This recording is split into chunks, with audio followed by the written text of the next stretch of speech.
السلام عليكم نحمده ونصلي على رسوله الكريم أما بعد أعوذ بالله من الشيطان الرجيم بسم الله الرحمن الرحيم وما أرسلناك إلا رحمة للعالمين صدق الله العظيم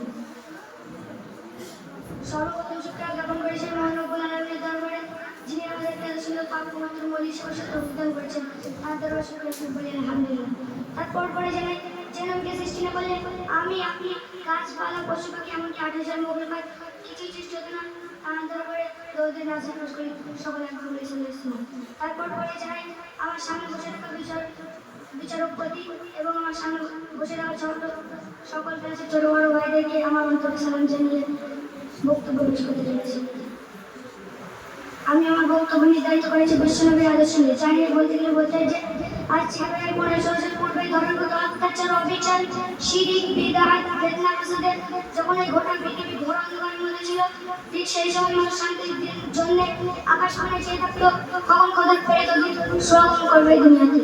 ঠিক সেই সময় আরব দেশের মক্কা নগরে 570 খ্রিস্টাব্দে সুবহে সাদিকের সময় হযরত মুহাম্মদ সাল্লাল্লাহু আলাইহি ওয়াসাল্লাম এই ধরার বুকে আসলেন। তিনি এমন একটা যুগে আবির্ভাব হলেন যে যুগে মানুষ ছিল সিংহের চিনে হিংস্র, অজগরের চেয়ে বিষাক্ত, এমনকি কুকুরের চেয়ে রয়েছে। তারা মানুষকে মানুষ মনে মনে ভাবত না, নারী জাতির ছিল না কোনো মর্যাদা, ফুলনে ফুটফুটে নয়নের মণিকে জিন্দাই দেওয়া করে দিয়ে হতো। সেটা মনে রাখতে অত্যাচার অবিচার।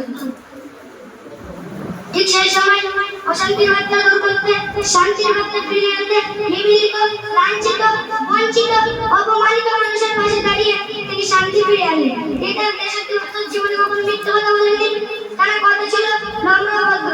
তিনি ছিলেন ঝর্ণার চেয়ে পরিষ্কার, এমনকি সূর্যের চেয়ে উজ্জ্বল। তাই তো মক্কার কাফের বেদিন বেঈমানেরা এক বাক্যে স্বীকার করেছিল মুহাম্মদই জগৎপ্রিয় নেতা। উপাধি দিয়েছিল সত্যবাদী এবং আমানতকারী। তাই আমরা হযরত মুহাম্মদ সাল্লাল্লাহু আলাইহি ওয়াসাল্লামের আদর্শ আদর্শিক হতে পারলে সুসম্মান সম্মানিত হতে পারব।